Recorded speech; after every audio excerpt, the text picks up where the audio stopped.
베드로전서 4장입니다. 베드로전서 4장 12절에서 19절. 사랑하는 자들아, 너희를 연단하려고 오는 불시험을 이상한 일 당하는 것 같이 이상히 여기지 말고 오히려 너희가 그리스도의 고난에 참여하는 것으로 즐거워하라. 이는 그의 영광을 나타내실 때에 너희로 즐거워하고 기뻐하게 하려 함이라. 너희가 그리스도의 이름으로 치욕을 당하면 복 있는 자로다. 영광의 영 곧 하나님의 영이 너희 위에 계심이라.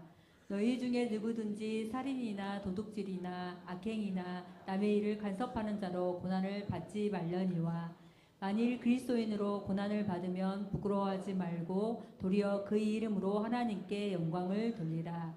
하나님의 집에서 심판을 시작할 때가 되었나니 만일 우리에게 먼저 하면 하나님의 복음을 순종하지 아니하는 자들의 그 마지막은 어떠하며 또 의인이 겨우 구원을 받으면 경건하지 아니한 자와 죄인은 어디에 서리요. 그러므로 하나님의 뜻대로 고난을 받는 자들은 또한 선을 행하는 가운데 그 영혼을 미쁘신 창조주께 의탁할지어다. 할렐루야.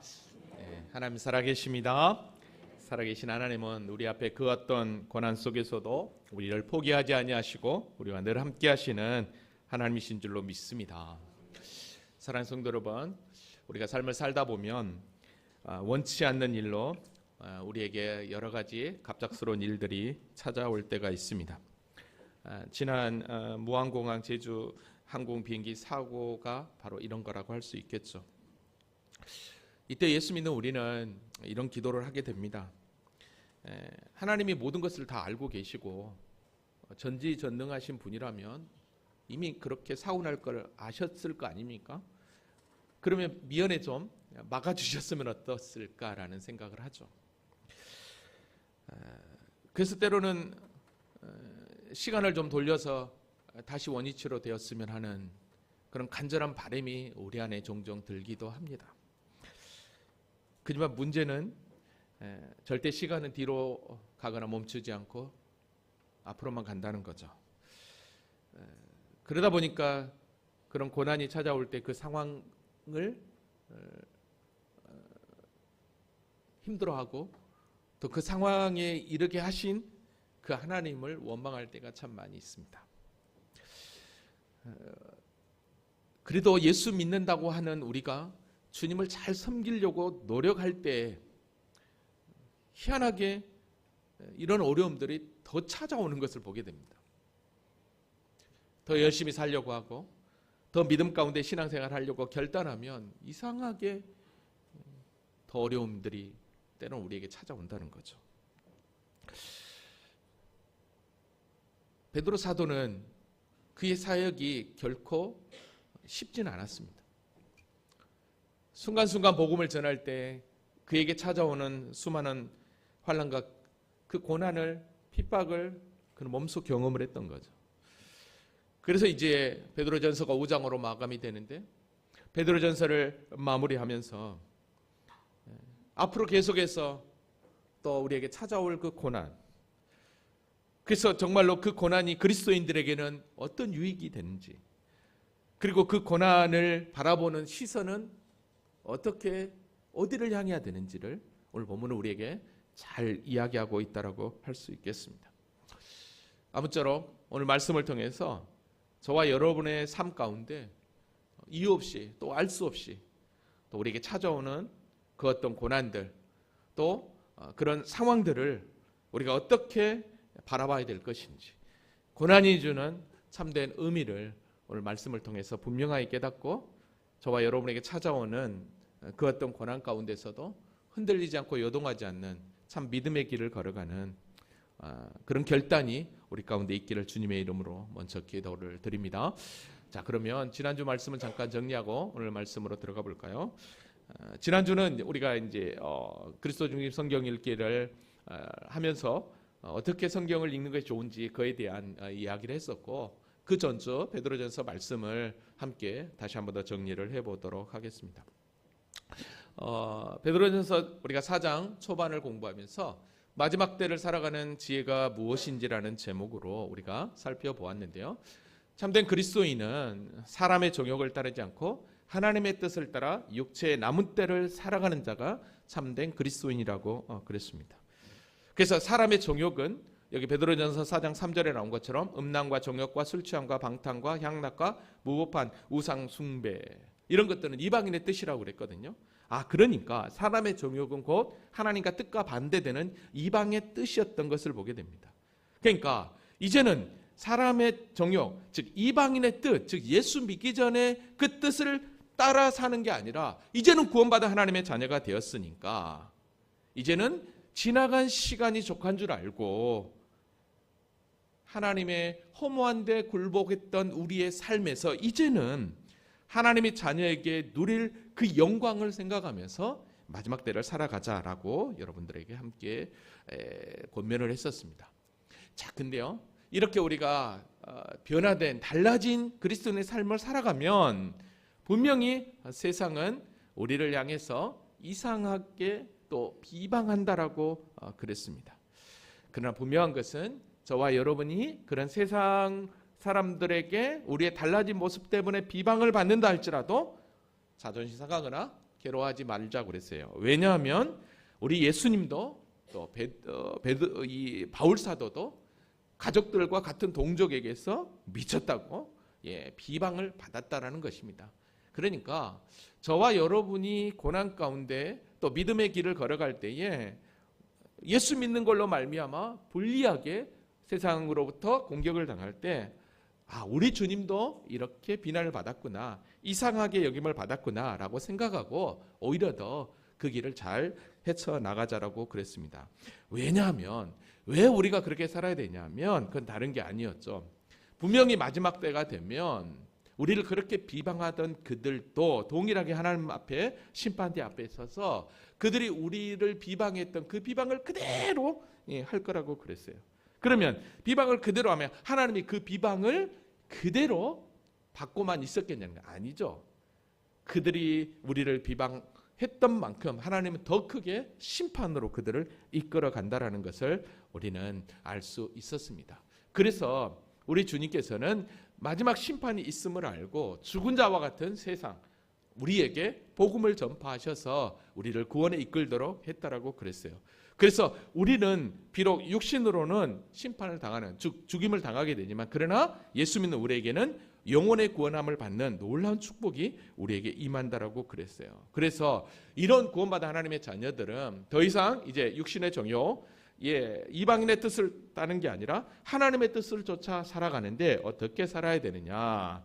정신 차리고 근신하여 기도하며 뜨겁게 서로 사랑하고 또 서로 대접하기를 원망 없이 하고 각각 은사 받은 대로 선한 청지기 같이 봉사하면서, 특별히 말할 때는 하나님의 말씀 같이, 그리고 누가 봉사하려면 하나님이 공급하는 힘으로 열심히 살아서 범사에 하나님 앞에 영광 돌림을 살자. 그것이 세상을 사랑하는 참된 그리스도인의 지혜다라고 지난 시간에 말씀을 드렸습니다. 정리가 되십니까? 감사합니다. 고개를 끄덕하신 분들에게만 큰 복이 임할 줄로 믿습니다. 누가 그러더라고요. 이 분강사들만 하면 아멘 하는 사람들만 복이 있을지라. 그랬더니 그 다음에는 아멘 소리가 더 커졌다고 하더라고요. 그래서 왜 아멘 안 해요? 그랬더니 속으로 했습니다라고 하더라고요. 속으로보다 겉으로 아멘하는 큰 소리를 호응해 주는 여러분에게 더 큰 은혜가 있을 줄로 믿습니다. 자, 이제 오늘 본문으로 한번 돌아와 보면 지금 마지막 때를 살아가는 우리가 이런 삶을 살자라고 분명히 방금 그렇게 이야기를 했어요.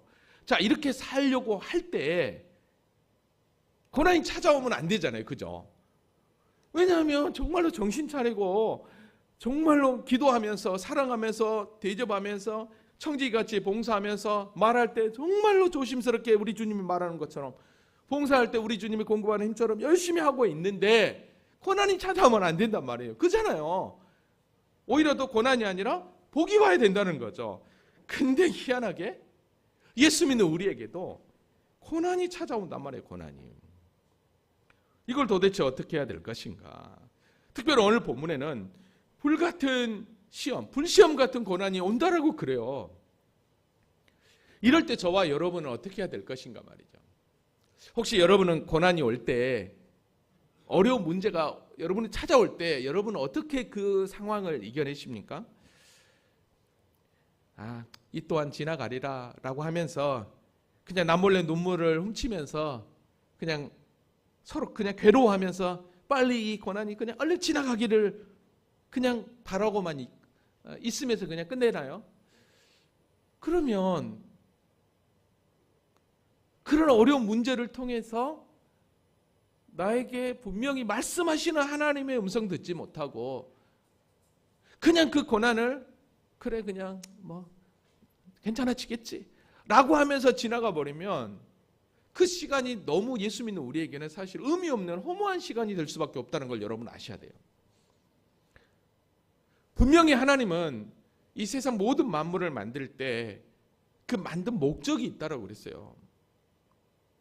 여기 있는 모든 이런 시스템들만 보더라도 다 그러잖아요. 만든 목적이 다 있단 말이죠. 그렇다고 한다면 오늘 저와 여러분들도 마찬가지죠. 그럼 그리스도인들에게 고난을 줄 때도 분명한 목적이 있다라는 거죠. 의미가 있다라는 거예요. 근데 그거를 그냥 생각하지 않고 이 또한 지나가리라 그래. 그러면서 속으로 그냥 끙끙 앓고 그냥 거기서 끝나버린다면 하나님이 우리에게 그 고난을 허락하실 때 분명한 그 뜻을 발견하지 못한다면 너무 안타까운 시간이잖아요. 그래서 베드로 사도는 오늘 본문을 통해서 다시 한 번 더 앞에서 계속 고난의 이야기를 계속했어요. 그렇지만 말씀을 마무리하면서 다시 한 번 더 이 4장에서 진짜 그리스도인으로서 고난이 너희에게 찾아왔느냐? 그렇다고 한다면 육체에 남을 때를 사는 너희가 어떻게 사는 것이, 어떻게 그 고난을 이겨내는 것이 정답인가? 그럼 오늘 본문은 우리에게 잘 이야기하고 있다라고 할 수 있겠습니다. 아멘입니까?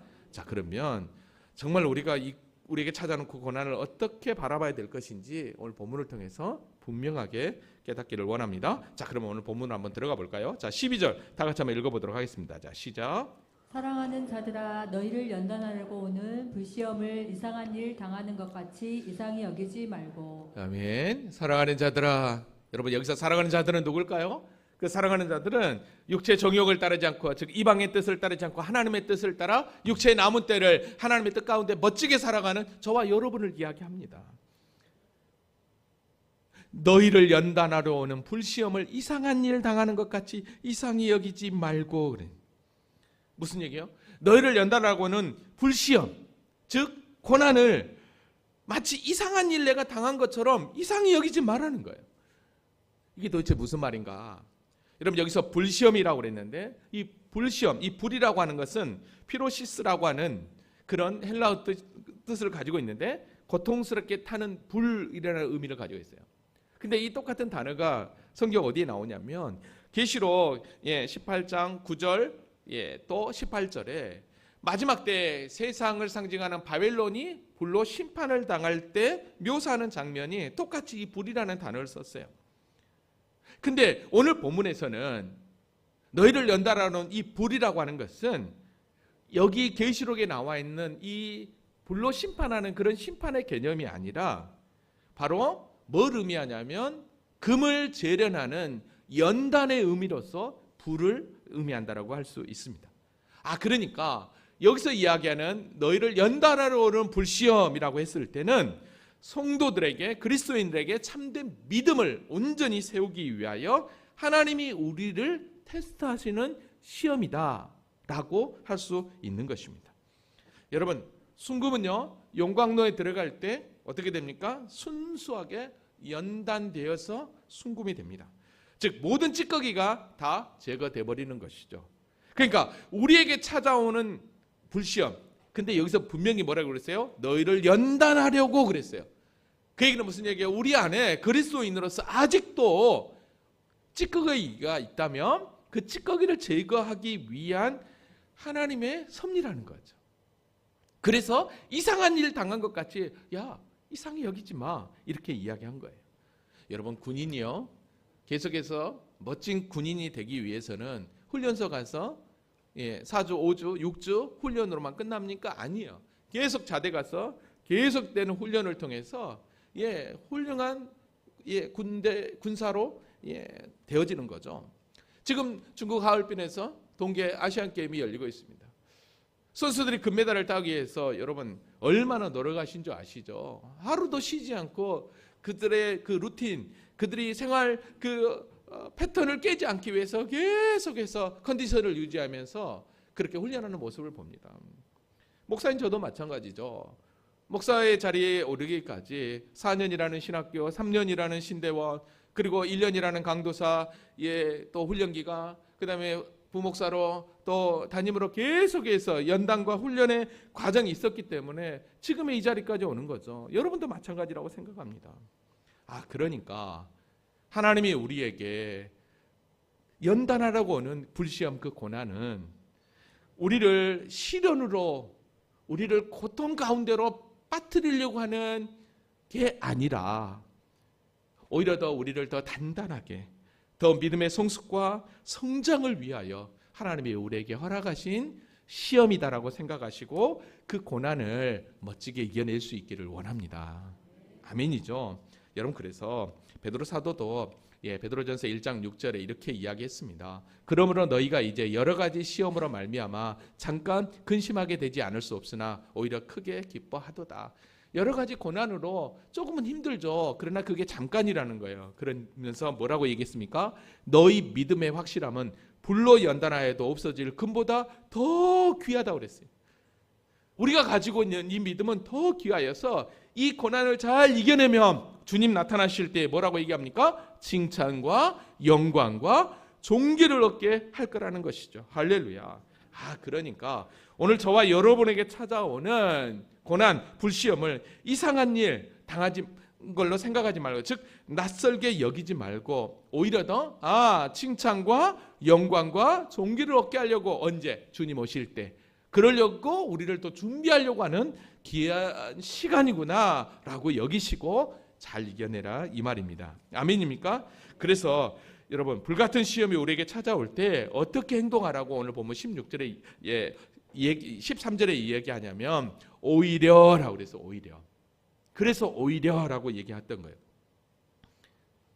너희가 그리스도의 고난에 참여한 것으로 즐거워하라라고 얘기했던 거예요. 그러니까 우리를 연단하려고 온 불시험은 분명한 이유가 있었기 때문에 그것 때문에 괴로워하지 말고 차라리 오히려 뭐 하라는 거예요? 즐거워하라라고 이야기를 합니다. 왜 즐거워하라고 하느냐? 그 이유는 다른 게 아니죠. 너희가 그리스도의 고난에 참여하는 것이 된다라는.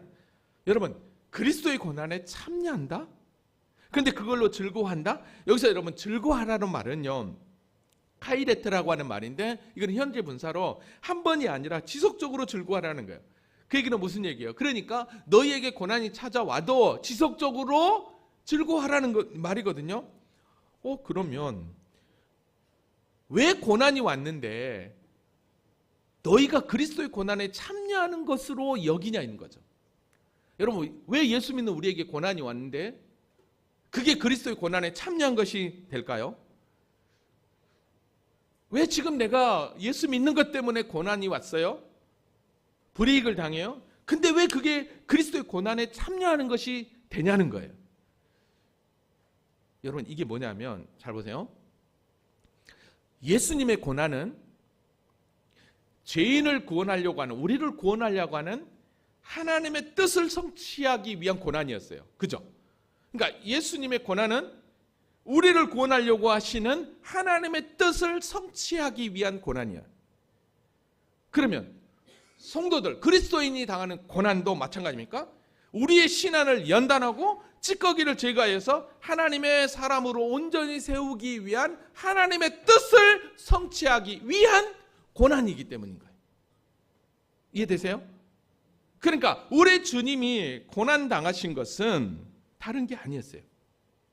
하나님의 뜻을 이루기 위한 고난이었고, 우리에게 찾아오는 고난도 우리를 더 하나님의 자녀로 성숙하게 더 성장시키기 위한 하나님의 뜻을 이루기 위한 고난이었기 때문에 똑같이 오히려 너희가 그리스도의 고난에 참여하는 것으로 뭐하라? 즐거워하라고 이야기한 줄로 믿습니다. 왜냐하면 이는 그의 영광이 나타나실 때, 이는 주님 오실 때에 너희로 즐거워하고 기뻐하게 하려 하십니다.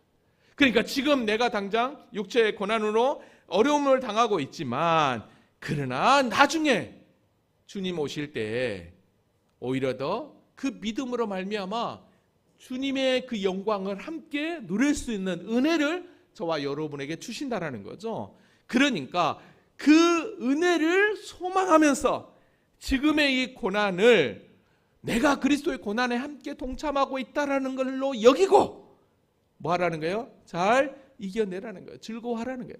사실 여러분 즐거워하고 기뻐한다라는 게 쉬운 일이 아니겠죠. 그러나 그 믿음으로 가라는 거예요. 할렐루야. 왜냐하면 사도 바울도 우리에게 이렇게 이야기했어요. 자녀이면 또한 상속자 곧 하나님의 상속자요. 그리스도와 함께한 상속자니 여기까지는 정말 좋잖아요. 그런데 우리가 그와 함께 영광을 받기 위하여 고난도 뭐하리라? 함께 받아야 할 것이니라. 여러분 고난 없는 영광은 없는 거예요. 그래서 고난이라고 하는 노크라운이라는 표현을 하고 있는 거죠. 여러분 오늘 저와 여러분의 삶이 아무리 힘들고 어려워도 그러나 그 고난이 주님이 당한 고난으로 우리를 여겨준다니 이거 기쁨 아닌가요? 그래서 여러분 오늘 18절에 뭐라고 얘기합니까? 생각하건대 현재의 고난은 장차 우리에게 나타날 영광과 비교할 수 없도다라고 얘기한 거예요. 왜요? 하나님 지금의 이 고난은 아무것도 아닌 거죠. 그러나 우리 주님 재림하실 때 우리에게 주실 영광하고는 비교할 수 없는 거예요. 여러분 그래서 하나님께서 우리에게 어떤 말씀을 하셨냐면 고린도전서 10장 13절에 사람이 감당할 시험 밖에는 너희가 당할 것이 없나니 그랬어요. 오직 하나님은 미쁘사 너희가 감당하지 못할 시험 당함을 허락하지 아니하시고 시험 당할 쯤에 또한 피할 길을 내사 너희로 능히 감당하게 하시느니라 라고 이야기를 해요. 이걸 보면 하나님은 저와 여러분의 삶 가운데 그 고난의 터널로 집어넣을 때 거기서 멈추는 게 아니라 피할 길을 분명히 예비하고 있다라는 거죠. 그러니까 저와 여러분에게 고난이 찾아왔을 때 불같은 시험이 찾아왔을 때 그것은 뭘로 여기냐면 내가 하나님의 영광의 자리에 참여하기 위하여 연단받는구나 훈련받는구나 라고 생각하시고 기뻐하고 즐거워할 수 있기를 원합니다. 아멘. 물론 힘들겠죠. 그러나 그 믿음으로 가자는 거예요. 할렐루야. 내가 여기서 지금 이 어려움을 주님의 고난에 참여하고 있구나. 그렇지만 전국에는 주님의 그 영광 가운데 내가 들어가는구나 라고 하면서 이겨내자는 거죠. 그죠? 무의미하게 그냥 시간을 보내지 말고 이 믿음으로 가자는 거예요. 그러면서 여러분 오늘 보면 4절이 더 확실하게 이야기합니다. 자 4절 같이 한번 읽어볼까요? 14절 자 시작. 그리스도의 이름으로 지옥을 당하면 복 있는 자로다. 영광의 영 곧 하나님의 영이 너희 위에 계심이라. 아멘. 그래서 그리스도의 이름으로 지옥을 당하면 모욕을 당하면 복 있는 자래요. 여러분 사실 이게 복이 아니잖아요. 예수 이름으로 치욕을 당했는데 그게 복이라고 얘기해요. 여러분 사실 예수님도 이 말씀 하셨거든요. 베드로가 이 말씀을 분명히 기억하고 지금 우리에게 얘기하고 있거든요. 마태복음 5장 11절에 나로 말미암아 너희를 욕하고 박해하고 거짓으로 너희를 거스를 모든 악한 말을 할 때는 너희에게 복이 있나니 라고 얘기해요. 복이 있다라는 거예요. 그러면 그리스도의 이름으로 우리가 삶을 살아갈 때 그걸로 모욕을 당하면 그게 복이라고 이야기해요. 이게 도대체 무슨 말인가 하는 거예요. 똑같은 거예요. 여러분 1세기 초대교회 성도들에게는요 예수 믿는 것 그 자체가 고문이고 그 자체가 죽음이었어요. 여러분 길드라고 하는 상업협동조합이 있다고 그랬죠. 거기에 가입하지 않으면 아무런 경제활동도 할 수 없는 아무 물건도 살고 팔 수 없는 상황이 그 당시의 상황이었어요. 그때 여러분 세상 사람들이 얼마나 여러분 비방했겠습니까? 너 예수만 안 믿으면 이런 거 다 할 수 있는데 뭐 예수 믿어갖고 이 고생하냐고 말이죠. 그래서 베드로 사도가 이 얘기한 거예요. 너희가 그리스도의 이름으로 치욕을 당하면 복 있는 자다. 그리스도의 이름으로 여러분 그리스도의 이름으로 치욕을 당할 때 왜 복 있느냐고 했냐면 오늘 14절 하반절에 보세요. 영광의 영 곧 하나님의 영이 너희 위에 계심이라고 그랬어요. 여러분 여기서 영광의 영, 하나님의 영 이거 뭘까요? 곧 성령을 의미해요. 그러니까 여러분 보세요. 우리가 예수 이름으로 치욕을 당할 때 하나님의 영 성령님이 우리 위에 계시다고 하는 것은 성령님이 우리와 함께하고 있다는 거예요. 그러니까 하나님 절대로 우리를 떠나지 않는다는 거죠. 그러니까 예수 이름으로 치욕을 당해도 너희는 뭐다? 복 있는 자다라고 이야기를 합니다. 여러분 여기서 영광의 영, 하나님의 영이라고 할 때 그 영이 너희 위에 임한다? 이걸 보면 구약에서 뭘 볼 수 있냐면 모세가 출애굽기에서 성막을 완성할 때 하나님의 회막 가운데 하나님의 영광이 충만하게 임할 때의 그 모습인 거예요. 셰키나의 그 영광이 충만하게 임하는 모습을 상징하게 됩니다. 그러니까 주님의 이 충만한 영이 그 성막에 쫙 임재했던 것처럼 오늘 저와 여러분이 주님의 이름으로 고난을 당할 때, 모욕을 당할 때 여전히 우리 가운데 충만히 임하고 있다는 거죠. 자리 잡고 있다는 거예요. 여러분 그러니까 우리가 잘 알고 있는 스데반 집사가 그가 복음을 전하다가 유대인들에 의해서 돌에 맞아 죽게 될 때 공회로 잡혀갔어도 그의 얼굴이 천사의 얼굴 같았고 그 다음에 어떻게 합니까? 그가 돌에 맞아 죽을 때 하나님 보좌를 볼 수 있었어요. 그때서야 그의 영이 성령이 그 위에 있는 걸 본 거죠.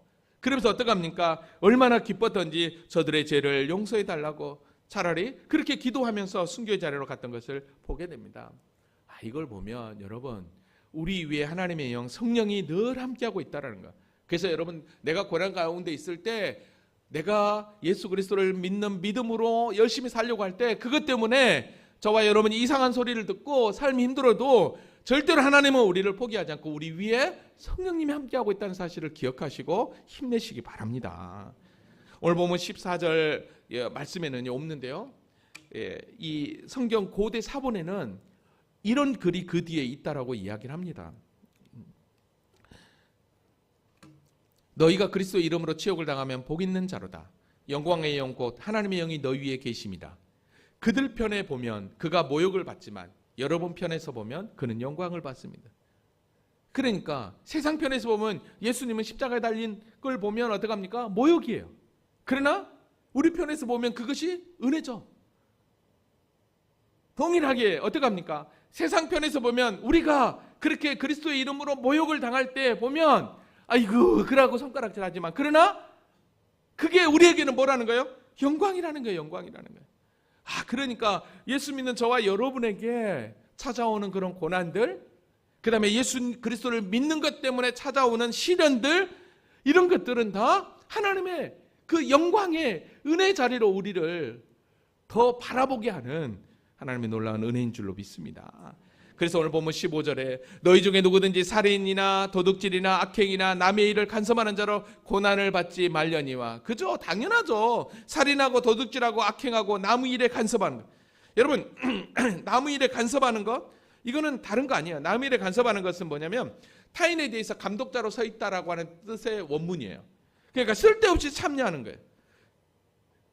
이런 것들로 고난을 받으면 당연한 거죠. 근데 여러분 잘 생각하세요. 우리가 고난을 받을 때 내가 죄로 말미암아 마음이 아프고 막 힘들 때 이거를 고난이라고 여러분 하지 마세요. 이거는 제가 생각할 때 이거는 고통이에요. 마음이 괴롭고 왜냐하면 죄를 지고 마음이 너무 근심하고 너무 힘들어요. 여러분 그거를 그리스도의 고난으로 그리스도인의 고난이라고 생각하지 말고 이거는 여러분 고통이라고 정확하게 정의를 하십시오. 왜냐하면 내가 잘못해서 받는 마음의 괴로움과 근심이잖아요. 근데 그거를 마치 그리스도인이 받는 고난으로 생각하지 말고 이거는 하나님 앞에서도 카운터가 안 되죠. 나쁜 짓 해놓고 죄 짓고서 마음이 너무 괴롭고 막 힘들어. 내가 잘못해놓고도 막 힘들어. 그러면서 나는 이걸로 고난받는다. 그런 얘기 하지 마세요. 그거는 고통이라고 여러분 표현하십시오. 마음의 괴로움과 근심. 고통이라고. 우리는 그래서 고난과 고통을 잘 이해해야 되는 것입니다. 그래서 오늘 보면 16절에 이렇게 이야기하는 거예요. 만일 그리스도인으로 고난을 받으면 부끄러워 말고 도리어 그 이름으로 하나님 앞에 영광을 돌리라. 그러니까 세상적인 어떤 죄로 말미암아 고난 당하면 이거는 지극히 당연한 거예요. 이거는 내가 마땅히 져야 될 것이구나라고 분명하게 시인하고 하나님 앞에 나아가야 되는 거예요. 그러나 만일 그리스도인으로 고난을 받으면 부끄러워하지 말고 도리 하나님 앞에 영광 돌려라. 즉 이상한 일 당한 것처럼 여기지 말고 하나님 앞에 영광 돌려라 이야기하고 있는 줄로 믿습니다. 여기서 그리스도인이라고 그랬어요. 여러분 그리스도인이라고 하는 것은 크리스토퍼라고 토스라고 하는 뜻으로 그리스도에게 속한 사람이에요. 여러분 이 말은 우리가 너무너무 잘 알죠. 유대인들에게서 그리스도인이 생겨난 게 아니라 처음 이방인에게 복음을 전해서 수리아 안디옥 교회가 세워질 때 그 수리아 안디옥 교회 이방인 성도들을 향해서 그리스도인이라고 하는 칭호가 불려졌어요. 근데 여러분 그거 아세요? 그리스도인이라고 하는 칭호가 우리에게는 정말 좋은 말이죠. 왜? 그리스도께 속한 사람이니까. 그렇지만 그 당시에는 이게 좋은 칭호로서도 들렸지만 그러나 그 당시에는 오히려 더 성도를 조롱하는 아이 저 예수쟁이, 아이 저 예수 믿는 사람 그렇게도 들렸다는 걸 여러분 아셔야 돼요. 즉 이상한 일 당하는 것처럼 취급당했다니까요. 그러나 이런 것 때문에 뭐하지 말고 부끄러워하지 말고 그 이름으로 하나님 앞에 영광을 돌려라. 왜? 이것이 곧 내가 그리스도의 고난에 참여하고 있다라는 거 그 앞에서 얘기했잖아요. 고난에 참여하고 있다고 생각을 하고 하나님 앞에 영광 돌리라고 이야기를 합니다. 아멘. 여러분 분명 세상 끝에는 심판이 있다고 그랬어요. 그래서 오늘 보면 17절에 뭐라고 있는지 아십니까? 하나님의 집에서 심판을 시작할 때가 되었나니 만일 우리에게 먼저 하면 하나님의 복음을 순종하지 아니하는 자들의 그 마지막을 어떠하겠느냐. 보세요. 하나님의 복음을 순종하지 아니하는 자들을 누굴까요? 우리를 향해서 계속해서 비방을 퍼붓고 손가락질하는 세상을 얘기하겠죠. 그들의 마지막은 어떠하겠냐라고 이야기를 합니다. 여러분 세번역 성경으로 잠깐 봐볼게요. 하나님의 집으로부터 심판을 시작할 때가 되었기 때문입니다. 심판이 우리에게 먼저 시작되면 하나님의 복음에 순종하지 않는 자들의 마지막은 어떠하겠습니까? 라고 얘기해요. 여러분 여기서 하나님의 집이라고 그랬어요. 여러분 여기서 하나님의 집은 성소 교회를 가리킵니다. 그러니까 구약 성경에서는 하나님의 심판이 하나님의 성소로부터 시작됐다라고 성경 여러 구절에 이야기하고 있는 것을 보게 됩니다. 자 그러면 여기서 하나님의 집에서 심판이 시작됐다? 얘기는 성소에서부터 시작됐다? 그럼 교회로부터 하나님의 심판이 시작됐다라고 생각해 보세요. 그러면 이건 뭘 의미할까요? 우리에게 먼저 하면. 자 그러면 이렇게 볼 수 있어요. 그러니까 하나님의 자녀에게 불같은 시험, 심판을 허락했다고 한다면 이거는 우리를 불순물을 제거하기 위하여 하나님의 사람을 온전히 더 세우기 위하여 하나님의 영광에 동참하는 그 삶을 살기 위하여 우리에게 시험을 한다고 그랬잖아요. 그러면 마지막에는 우리를 마지막 심판 때에서는 성도들은 무엇입니까? 우리를 벌 주려고 하는 심판이 아니라 상을 주려고 하는 심판이고 그러나 믿지 않는 자들에게는 진짜로 불심판이죠. 진짜로 불심판의 자리로 나가는 거예요. 그러니까 이 얘기하는 거예요. 하나님의 집에서부터 심판이 시작되었나니 즉 교회로부터 심판이 시작되니까는 이미 저와 여러분은 그리스도를 믿는 후부터 하나님의 심판이 시작되고 있는 거예요. 왜? 그래서 그 심판에서 이미 저와 여러분은 영원한 천국으로 믿지 않는 자들은 영원한 지옥으로 가게 되는 거죠. 그러니까 하나님의 복음을 순종하지 않는 자들의 마지막은 어떻게 되겠느냐? 피할 수 있겠느냐? 이거예요. 그래서 오늘 보면 18절에 이렇게 얘기합니다. 또 의인이 겨우 구원을 받으면 경건이 아니한 죄인은 어디서 구원? 우리가 그렇게 마지막까지 끝까지 믿음으로 잘 지켜 이겨내서 구원을 받으면 믿지 않는 자들, 즉 경건하지 아니한 자와 죄인은 어디에 서겠느냐? 어디로 가겠느냐는 거 뻔하죠. 여러분 여기서 의인은 겨우 구원을 받으면이라고 했어요. 근데 우리가 지난 시간에 살펴보았지만 베드로전서 3장 20절에 뭐라고 얘기했냐면 그 전에 노아의 날 방주를 준비할 동안 하나님이 오래 참고 기다리실 때 복종하지 않은 자들이라 방주에서 물로 말미암아 구원을 얻은 자가 몇 명뿐이라 겨우 8명뿐이라고 그랬어요. 겨우 8명. 여러분 많은 학자들이 생각할 때요 노아의 홍수 시대의 인구가 지금의 전세 인구보다 훨씬 더 많았다라는 표현을 해요. 왠 줄 아십니까? 그 당시에는 다 900살 이상이에요. 900살 이상 동안에 자녀를 낳고 살았어요. 그러면 그 자녀들이 얼마나 많았겠냐는 거예요. 세상에. 근데 지금 몇 명이에요? 겨우 8명이라는 거예요. 겨우 8명. 이렇게 표현한 것은 무엇입니까? 그 정도로 우리의 신앙이 우리의 믿음을 지키는데 힘들다라는 것입니다. 그러니까 여러분, 하나님께서 우리에게 고난을 허락하신 것은 하나님의 그 영광에 동참하기 위한, 하나님의 이름으로 고난을 받을 때는 오히려 더 이상한 일을 당하지 않고 하나님 앞에 더 가까이 가는 우리의 믿음을 세우기 위한 하나님의 뜻이 있음을 알고 더 믿음 가운데 나아가기를 원합니다. 그래서 마지막으로 19절에 이렇게 이야기하고 있는 것입니다. 다 같이 한번 읽어볼까요? 자, 시작. 그러므로 하나님의 뜻대로 고난을 받는 자들은 또한 선을 행하는 가운데에 그 영혼을 미쁘신 창조주께 의탁할지어다. 아멘. 하나님의 뜻대로 고난받는 자들은, 즉 하나님의 영광을 위하여 하나님의 이름 때문에 고난을 겪는 자들은 그 얘기죠. 자들은 어떻게 하라는 거예요? 첫 번째, 선을 행하는 가운데 선을 행하라는 거예요. 그 얘기는 무슨 얘기예요? 우리를 대적하는 자들을 향해서 그대로 안갚음하지 말라는 거야. 모든 걸 하나님 앞에 맡기라는 거죠. 그래서 악에게 지지 말고 선으로 악을 이기라고 그랬어요. 뿐만 아니라 우리 주님도 그렇게 얘기했어요. 내 오른편을 치거든 왼편도 돌려대며 선으로 악을 이길 수 있는. 그리고 그 다음은 또 뭐라고 얘기합니까?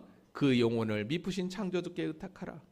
왜 여기서 그 영혼을 창조주께 의탁하라 할까요? 여기서 보면 고난 가운데 있을 때 죽음도 찾아올 수 있다라는 거예요. 그래서 영혼을 하나님 앞에 의탁하고 믿음 가운데 그런 상황이 온다 할지라도 끝까지 믿음 잃지 않고 고난의 터널을 잘 통과하라고 이야기를 합니다. 여러분, 그리스도인은 주님을 닮아가는 자입니다.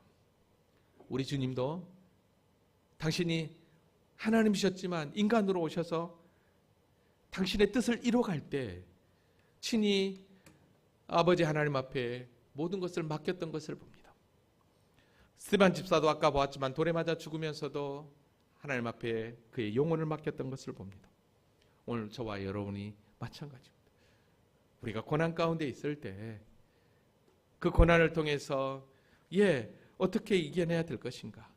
먼저는 끝까지 그 어떤 고난이 와도 선으로 통해서 이겨내고 그 다음에 그 영혼을 미쁘신 신실하신 그 하나님 앞에 맡기는 그런 자세가 우리에게 필요하다라는 거죠.